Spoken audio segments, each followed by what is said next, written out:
I've been experimenting with the new style, and I initially thought this was going to be a tutorial, but I don't know my shit. I'm just a guy who likes to talk. And then we're going to go through some of the downsides of this lineless style I've been adopting as of late.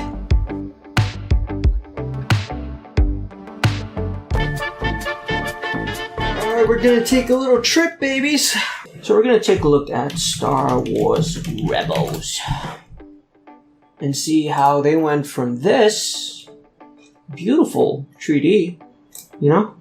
They went from gorgeous 3D with great lighting and textures and framing. I mean, it's not the best, but for TV, this is pretty fucking great. Look at that. Then they went to this. They went to this. I can't even tell what this is. It's like those cartoons when they turn off the lights and you can only see the eyes and mouth. What is going on here? This one's a little bit better, but it's not saying much. You compare it to this. Look at this, man. What is going on here? It just looks incomplete. It's all a matter of preference, but I prefer this. This one looks like there's some thought. This one's just... I don't think you even unwrap these characters. It just looks rushed.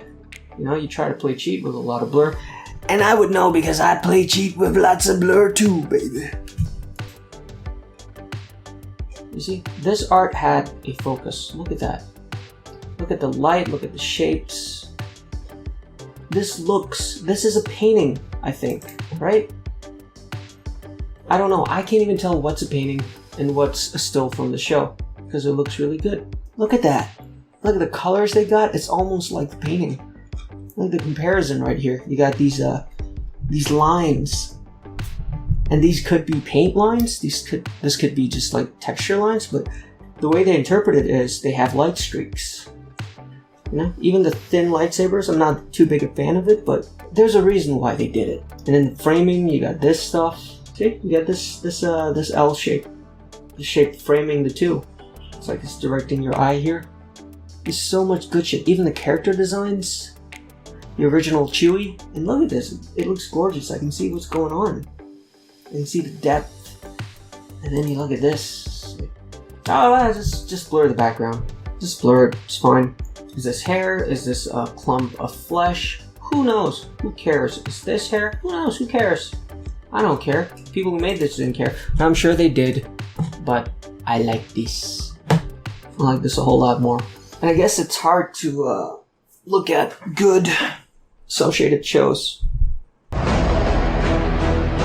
This was late 2010 for TV. Look at this shit. It's goddamn beautiful. You know, this is movie standard, and then this is TV standard. Look at that. Look at the texture and the scratches and the glowing and the reflections. Motion blur, posing, it's a nice compromise between the Bayformers and this. See, this, I can understand why people don't like this. I like it. I think it looks cool. I think it looks badass, but I can understand why people don't like it. This one may be a bit too stylized. It's really good for 2D animation. Professionally, I would love to work on this guy because there's so much I can do. There's so much shorthand. He's got a very, very clear silhouette. If I was a 2D animator and I had to work on this guy, I'd unalive, is what I'm saying. But this one was really good compromise, I think. It's simple enough. Let me see him without his mask. Optimus Prime!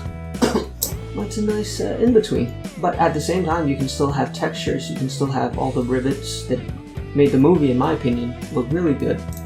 But it doesn't get in the way of what's supposed to be going on. You can still tell how he's feeling. Look. Sad. Happy. Sad. Happy. Sad. Angry. You know, this is Optimus during Corona. Everyone looks like this now. Oh, this is really good. Check it out. Nice comparison right here. So you can see, you can do stuff like this in 3D. Wow, look at that. Look at that shit, that's amazing. So you went from this to this. I would guess that if you show me these two pictures, this one and this one, right?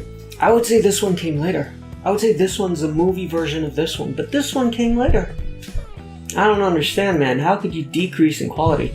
And there's no clear definition. See? This is all just based on what the computer wants. If there was definition, I would say this would be sharper, and then this would be like one straight line. And then this, I don't even know what's going on here. Like stuff that makes sense in the computer. I don't know. I don't think computers can do cell shading as well yet. If you're doing stuff like that, it's fine. Because there's a lot of in-betweens here. If you're going to translate this shape, I don't know why he's blushing, some weird shit. If you're going to translate this shadow of his forehead nose, it's not going to turn out so well, because it's just like, what is this? It looks like, it could either be a shadow, or it could be a dent, you know? This shade is obviously a plane. This shape, I don't know, is this pointing this way too? Because it's the exact same color. But when you have it in 3D, somehow it's just clearer. It's the same thing where it's just a downgrade.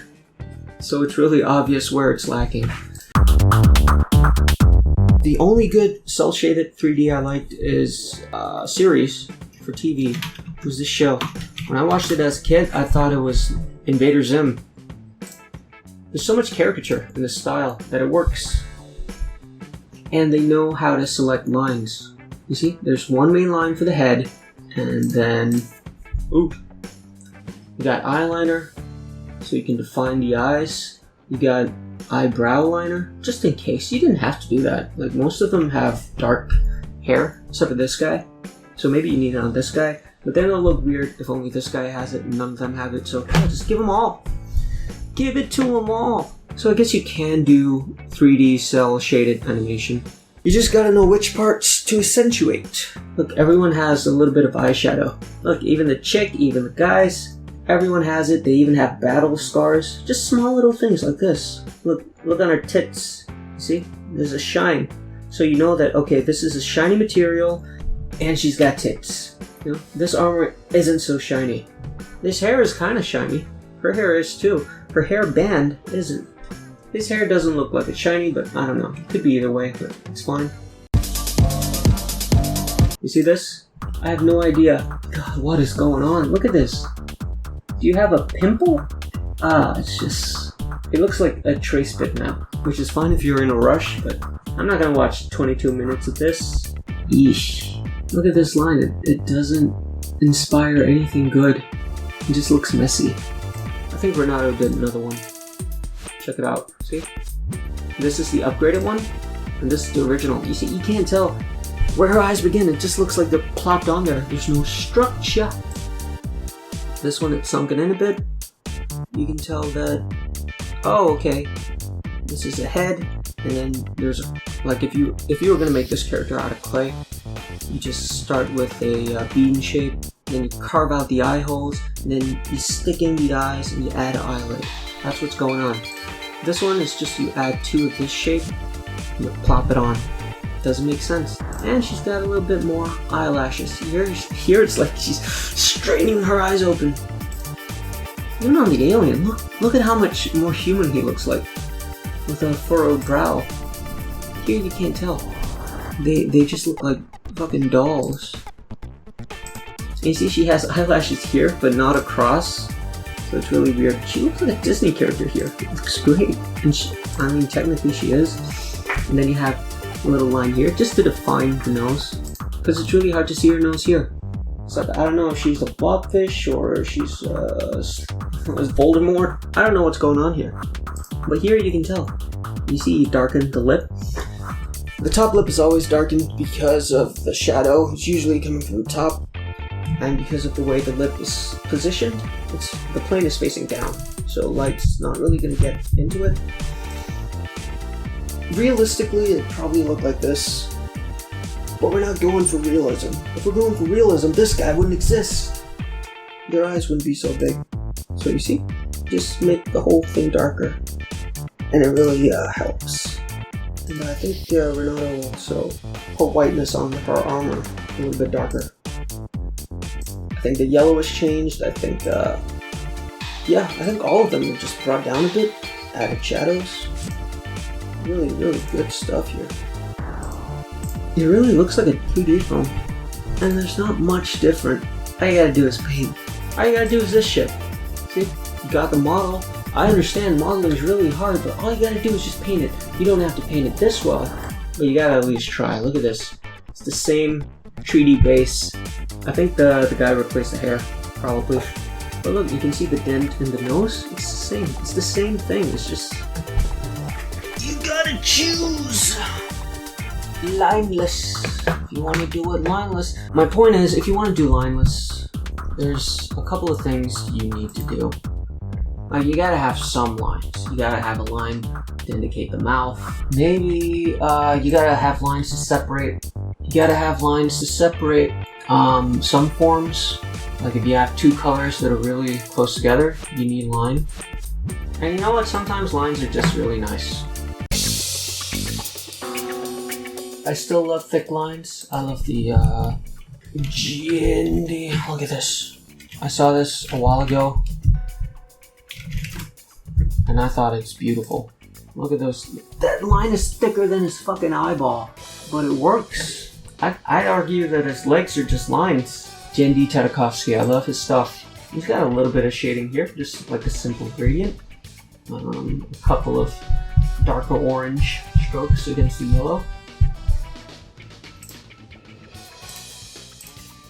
But I love this shit, dude. This one's not so great. This one's obviously just a sketch, but this one, wow. Wow. This one's beautiful. I love this shit. And even when he does, no lines, and you can tell back then it wasn't so great, but he really improved. I don't think he did this, but I'm talking about this style. Clear silhouettes. Very simple. You don't even have shadows where I would necessarily put them, but keep in mind this is for animation, so I think the most important thing is you gotta have the forms defined. You gotta know what's going on, and you gotta draw this like multiple times. You're gonna have something really simple, and you just gotta make sure you know what's going on. Alright, this is turning into something else right now. Hey yo! I think back then he used to have lines on the eyes, but now he doesn't. I'm not sure why. Yeah, now he doesn't. I think because now he made Jack a little bit more pinkish than yellowish, so he can get away with getting rid of his eyeliner.